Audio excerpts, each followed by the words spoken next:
Classificação indicativa. Livre para todos os públicos.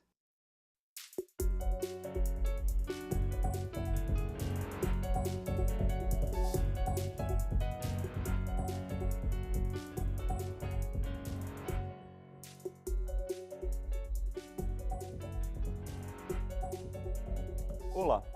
No dia 25 de janeiro, o rompimento de uma barragem da empresa Vale em Brumadinho, na região metropolitana de Belo Horizonte, deixou um rastro de vítimas que abrange cerca de 170 mortos e aproximadamente 140 pessoas desaparecidas, além de desabrigados e desempregados. Isso sem falar nos danos ambientais. Informações recentes que chegam de Brumadinho apontam que os bombeiros que atuam na operação também estão com índices de metais no sangue acima do normal. E é para discutir esse tema que o Câmara Debate recebe os deputados Lincoln Portela, do PR de Minas Gerais, e Zé Silva, do Solidariedade também de Minas. Deputados, bem-vindos. Obrigado. Muito obrigado. Deputado Zé Silva, se não me engano, os senhores estão na comissão especial, né, isso que analisa o caso. Como é que o senhor coloca até agora o resultado dos trabalhos? Bem, o Lincoln, inclusive, ele é nativo lá, a sua família lá de Brumadinho, então com certeza, muito mais que nós, mineiros e brasileiros de outras regiões, altamente consternado, nós tivemos uma reunião lá na Câmara Municipal e o deputado Lincoln, que tem todo o respeito nosso, especialmente nosso, fez uma intervenção muito contundente lá em relação às questões humanitárias lá desse trabalho. Bem, a nossa comissão, ela não tem o objetivo de apurar, definir culpados e punir, porque ela não é a CPI. Mas a comissão externa, ela tem o objetivo, e eu vou dividir em 5 eixos aqui o seu plano de trabalho, que arduamente nós estamos cumprindo, fazendo 2 audiências públicas por semana, com a meta de terminar na última semana de março todas as audiências públicas e algumas visitas, como nós fizemos essa lá em Brumadinho. O primeiro eixo nosso é a fiscalização dos órgãos de fiscalização do governo, de controle, o que eles estão fazendo em relação a esse crime. Nós não estamos tratando nem de desastre, de um crime, né? E, bom ressaltar, eu sou engenheiro, não é um crime ambiental, é um crime técnico. Os engenheiros sabem como fazer para isso não acontecer. O segundo eixo são as leis. O Brasil tem uma legislação jovem, de 2010 é a primeira lei, 12.334 de 2010, que trata de segurança de barragens. Existem 96 proposições tramitando aqui na Câmara dos Deputados e vale ressaltar que o Lincoln, inclusive, falou sobre isso lá em Brumadinho.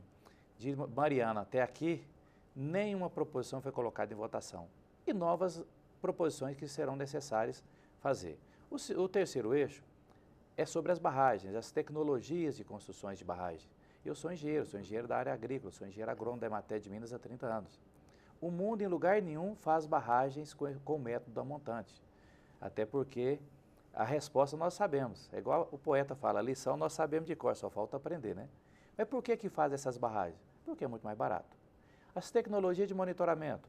Eu fico triste, o ministro do Desenvolvimento Regional esteve conosco, extremamente disponível, falando das fiscalizações. Quando eu vejo na televisão meus colegas engenheiros fiscalizando, me perdoe a palavra, quase que na unha, sendo que o mundo faz o monitoramento de barragens com imagem de satélite, que é preciso milímetro quando um corpo na face da Terra ele desloca durante 1 dia, 2 dias ou por hora. E o outro ponto, o quarto item, o quarto eixo do nosso trabalho, eu diria que é a parte financeira, em relação às indenizações. Por que Mariana até agora o Poder Judiciário não sentenciou? Porque não tem uma lei clara para punir quem é culpado. A CEFEM, que é a contribuição que as empresas pagam por explorar nossas riquezas minerais, está sendo bem utilizada, tem transparência, ela tem que destinar 9,8% para a Agência Nacional de Mineração, os órgãos de controle e de fiscalização. Esse recurso está chegando? As respostas nós temos que dar também. E países como a Austrália, o Chile, África do Sul, Estados Unidos, a Itália, para citar alguns, tiveram desastres, não nessa dimensão, há 30 anos nunca mais aconteceu. E por que no Brasil, 3 anos depois do crime de Mariana, acontece outro? A Austrália, por exemplo, tomou medidas drásticas e há inclusive um seguro, né? O Estado brasileiro, a Câmara, o Parlamento tem que falar, ó, você quer explorar a nossa riqueza do nosso solo, que é do todo o povo brasileiro? Existe essa regra. Se não quer, não vão fazer. E o outro eixo, não diria hoje, mas o outro eixo do plano de trabalho, será se não existe no mundo tecnologia de reaproveitar esses rejeitos? Nós sabemos que a Universidade de Ouro Preto e o Lincoln conhece muito bem, faz um trabalho brilhante naquela região, tem tecnologia para aproveitar esses rejeitos em estradas, em habitações. No Triângulo Mineiro, tem o maior depósito do mundo de gesso agrícola, só que é cobrado. Agora, isso é de toda a população, por que não doa esse gesso para a agricultura familiar, que tem 4 milhões e 100 mil agricultores, ávidos de ter esse produto para produzir mais alimentos e cuidar do meio ambiente? Então, resumidamente, esse é o trabalho que eu tenho certeza que, com a ajuda do Lincoln, dos nossos colegas de todos os estados que estão na comissão, o parlamento não será omisso de depender do nosso trabalho e trabalhando muito, né, Lincoln? É verdade. Deputado Lincoln Portela, como é que o senhor avalia os trabalhos dessa comissão e as consequências desse desastre, né, vistos daqui do Congresso? Primeiro, eu não poderia deixar de parabenizar o deputado Zé Silva, que, de uma certa forma, juntamente com outros companheiros e companheiras, ele saiu na frente. E ele, imediatamente, pela posição, pelo histórico, ele detectou o tamanho do desafio e se propôs a somar esforços. E ficou como coordenador desta comissão, que está fazendo um trabalho de excelência. Esses dias, inclusive, tivemos a visita do Coronel Lucas, que está com a Defesa Nacional, um bom mineiro, faz um excelente trabalho, diga-se de passagem. Agora, como é que eu vou avaliar? Primeiro, entendendo e aceitando, e o nosso povo ainda não entendeu isso muito, é que nós temos posturas de colônia. O Brasil ainda não entendeu que é uma grande nação. Eu me lembro de Bautista Vidal, quando ele dizia o seguinte: os Estados Unidos da América do Norte, os Estados Unidos é um país, vamos colocar assim, uma nação enriquecida, porém pobre. E o Brasil é um país rico, porém empobrecido. Porque é colônia, porque se deixa explorar. Isso sem viés de direita, sem viés de esquerda, é só percebermos o comportamento da nação ou da colônia em relação às leis, em relação à punição, em relação à fiscalização, à tecnologia, e nós acabamos cedendo espaços para aqueles que querem tomar o máximo que podem do Brasil, explorarem, sugarem o máximo que podem sugar, como aconteceu com o ouro brasileiro, e por muito menos nós tivemos a Inconfidência Mineira. Eu penso que seria um bom momento para uma Inconfidência brasileira em relação a esses que querem fazer do Brasil essa colônia, onde, como eu já disse, fiscalização não acontece, onde o poder aquisitivo fala mais alto do que o bom senso. E, como disse alguém hoje, e eu sempre falo isso, quando você joga um papel de bala no chão, amanhã você joga um papel ofício, você joga um papelão, você joga um sofá no meio da rua, isso aí vai para o rio transborda, as pessoas morrem. Isso é colônia, isso é visão de colônia. Então, quando você constrói alguma coisa, um bem público, vai um outro grupo que é a oposição àquele que construiu o bem público e quebra o bem público. Ou então as pessoas simplesmente destroem porque querem destruir, porque é sentimento de colônia. Na colônia, tudo pode ser feito. Não existe pecado do lado de baixo da linha do Equador. Deputado Zé Silva, o senhor citou um trabalho na Universidade de Ouro Preto, né? E Ouro Preto, junto com Barão de Cocais, Congonhas, estão entre cidades que estão ou têm parte dos seus municípios ameaçados por outras barragens, né? A gente sabe que Minas está cheia de cidades na mesma situação. As pessoas têm que viver com medo? Olha, Juliano, segundo a Agência Nacional de Mineração, de um critério que eles criaram de ranquear essas barragens de rejeito de mineração com alto risco, são 84 no país, e dessas 84, 41 são em Minas Gerais. Aí tem Itatiaia-Sul, tem Nova Lima, tem Barão de Cocais, agora há uma BR-356 que liga a história de Minas com o Brasil, que liga Ouro Preto, a história do Brasil, de liberdade de Minas do Brasil, está em Ouro Preto. E isso está ligado a muitos setores, a muitas causas, né? E o deputado Lincoln, com muita sabedoria, ele falou do poderio econômico. Chegou um tempo, em 96, 97, o governo brasileiro definiu que para incentivar suas exportações, iriam tirar o imposto, que é ICMS, para incentivar produtos que não manufaturados, produtos que não são processados. Aí entra o agronegócio, entra a mineração. Commodities. Né? O cara da roça é o seguinte, é que vende, colhe e vende. Só que nós temos que separar o produto agrícola da mineração.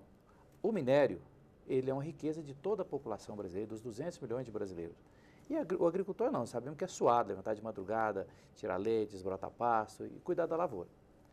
E é tão colônia, como o deputado disse, que a riqueza de todo o povo brasileiro, a gente concede para uma empresa, pega recursos do povo também, do Banco Nacional de Desenvolvimento Econômico e Social, que não tem nada de social, a juros subsidiados e tira também os impostos de exportação. Então, uma contundência muito forte de Minas Gerais, que tem em torno de 100 milhões, que perdeu de arrecadação, que poderia estar para fazer posto de saúde, fazer estrada, financiar a Universidade de Ouro Preto, fazer essas pesquisas, né? Que é chamado de Lei Candir, que é um sabido da época que criou essa lei para tomar dinheiro dos nossos estados, o minério também não paga. Então, um trabalho forte da comissão para a gente deixar de ser essa colônia e viver de joelho em relação a essas grandes corporações é voltar a pagar o ICMS da mineração. Você vê, são 100 milhões que nós perdemos, que o governo federal teria que compensar e não compensou. Mas com toda assim, o pragmatismo de saber que isso não se aplica à agricultura. E o outro ponto também, em relação ao licenciamento ambiental. Um agricultor que faz uma barragem ali, menos da metade de um campo de futebol, para irrigar outra área do tamanho de um campo de futebol, que é 1 hectare. Ele não pode ser colocado na mesma régua de fiscalização e licenciamento ambiental de uma grande mineradora dessa.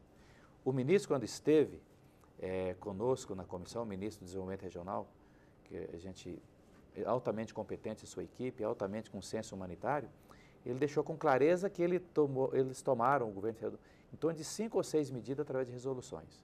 A Agência Nacional de Mineração soltou uma nova resolução proibindo essa tecnologia que eu disse que no mundo nenhum faz mais, que é aterro a montante. Por que não foi tomada antes? Por que não virou lei?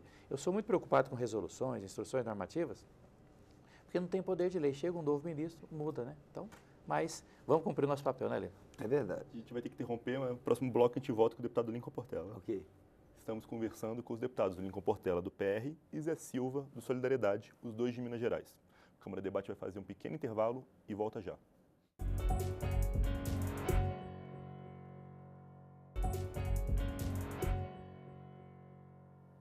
O Câmara de Debate está de volta. Hoje, a gente recebe dois deputados de Minas Gerais, Lincoln Portela, do PR, e Zé Silva, do Solidariedade, para discutir o desastre causado pelo rompimento da barragem da empresa Vale em Brumadinho, região metropolitana de Belo Horizonte. Deputado Lincoln Portela, voltando agora com o senhor.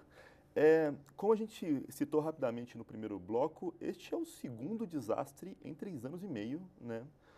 Há 3 anos e meio atrás houve o rompimento da barragem da Samarco, que é uma empresa que a Vale é dona de metade, em Mariana, e 3 anos depois ninguém foi julgado culpado, nenhuma multa ambiental ou de qualquer natureza foi paga. Como é que o senhor vai... Por que isso, deputado? Esses crimes ambientais, ou desastres, ou homicídios, são altamente lucrativos para empresas como a Vale, por exemplo, porque você vai perceber que no mercado internacional o preço das coisas acabam subindo pelo fato de estar entre as duas maiores do mundo. Então, essa história de dizer, eu estou calculando aqui se houver um desastre, ora, tragédia anunciada.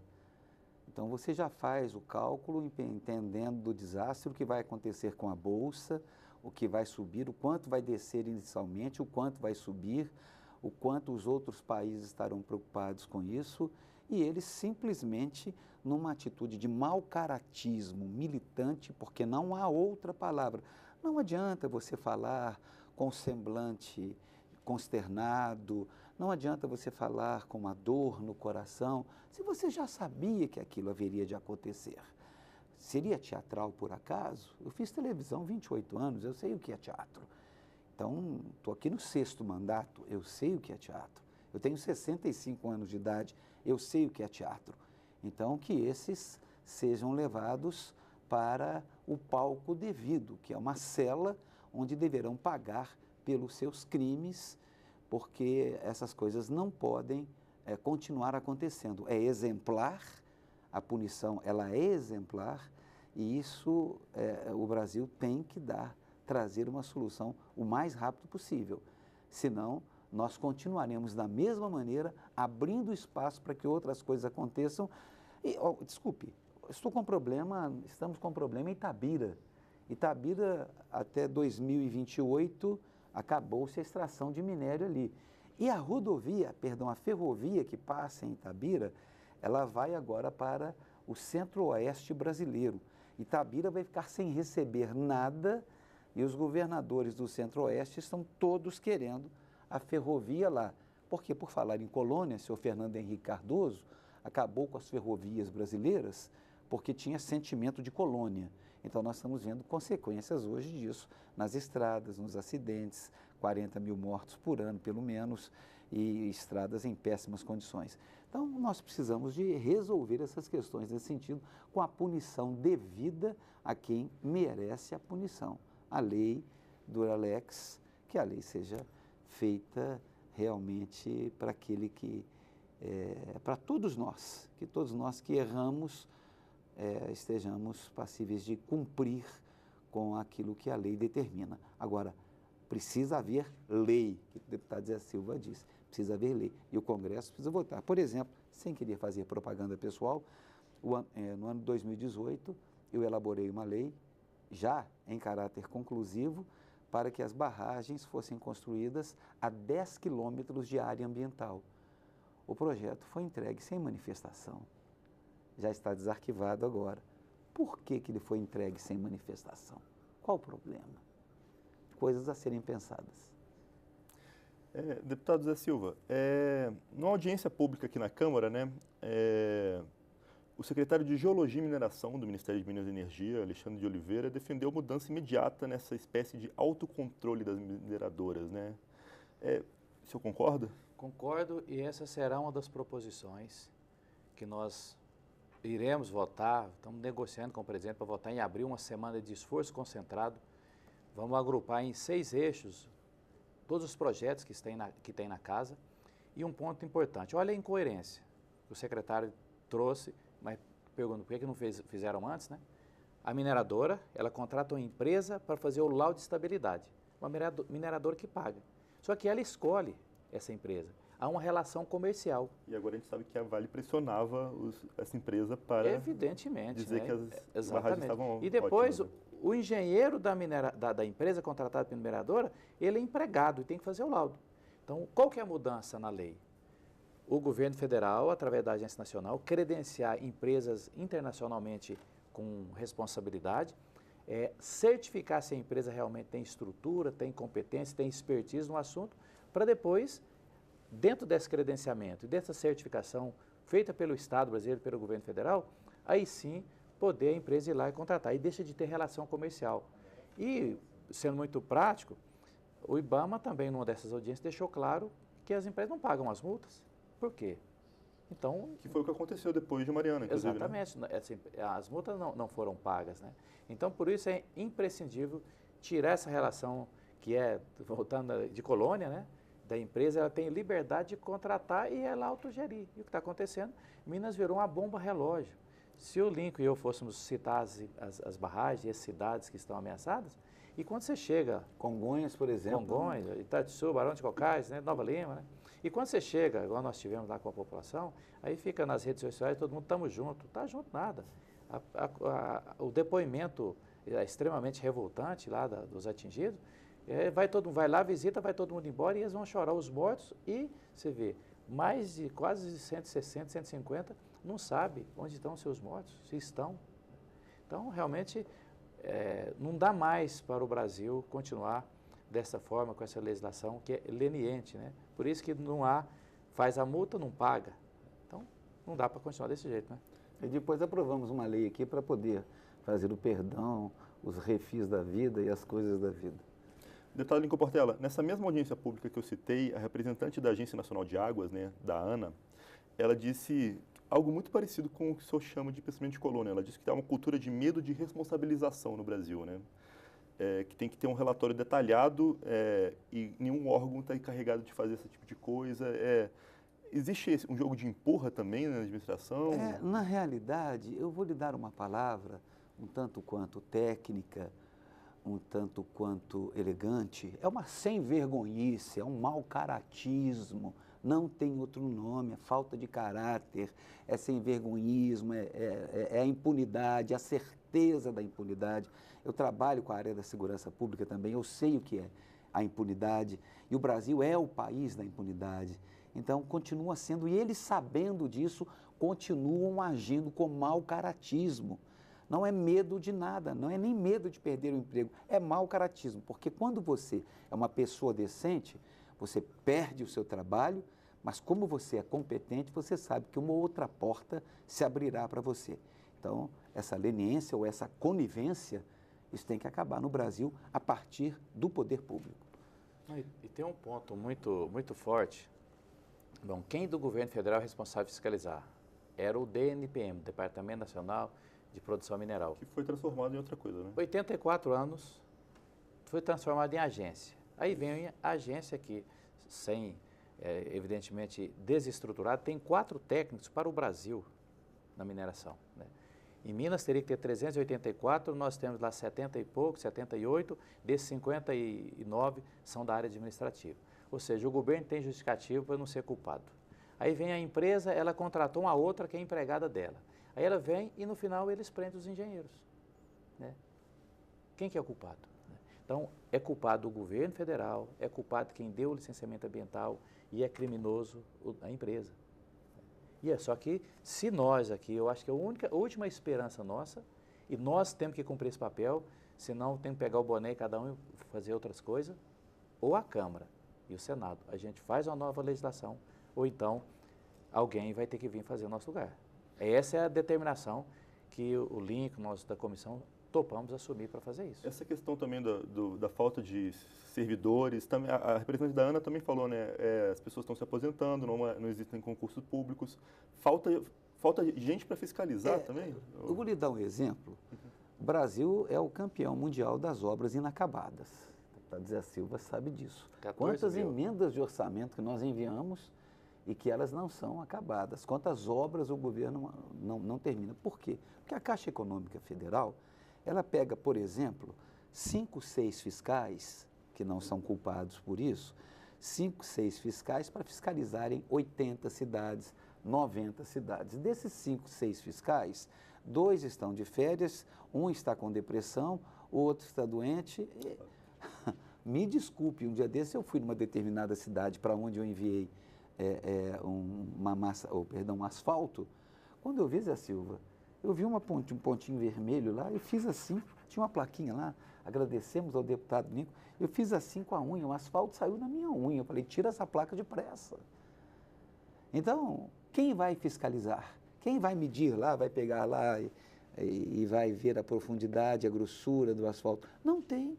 Nós não temos uma fiscalização devida em todo o Brasil, naquilo que concerne a obras, a empresas, a indústrias, todas essas coisas. Falta isso no Brasil. Nós não temos. Agora, para encerrar, que o nosso tempo está terminando, tem uma CPI vindo aí, não é isso, deputado? Olha, é um Esperamos tema... que seja CPMI, né? Bom, é um CPMI tema... mista, né? É um tema seguinte, há um requerimento lido na Câmara, lido no Senado, mas há uma convergência forte das duas casas que tem uma CPMI, para evitar que tenha duplicado, né? Trabalho duplicado, otimização de recursos. Esse é o trabalho da bancada mineira e de grande parte dos parlamentares aqui da Câmara dos Deputados. Deputado, eu acredito que uma CPI pode trazer ajudar a elucidar um pouco esse desastre? Ela fará isso. Ela não apenas fará isso, mas ela vai propor também, por certo, uma nova legislação poderemos ter um tempo melhor no Brasil através dessa CPMI. Isso será fundamental, desde que ela seja realmente coordenada, atuante, que tenhamos um relator, que tenhamos um presidente e que tenhamos os membros não escolhidos pela Vale, mas escolhidos pela Câmara dos Deputados, devidamente, sem comprometimento com a Vale. Deputado Zé Silva, deputado Lincoln Portela, muito obrigado pela participação dos senhores. Muito obrigado. Eu que agradeço. Eu sou Juliano Pires e este é o Câmara Debate, uma produção da TV e da Rádio Câmara. Você pode conferir esta e outras edições do programa no site câmara.leg.br. Fico por aqui. Até mais.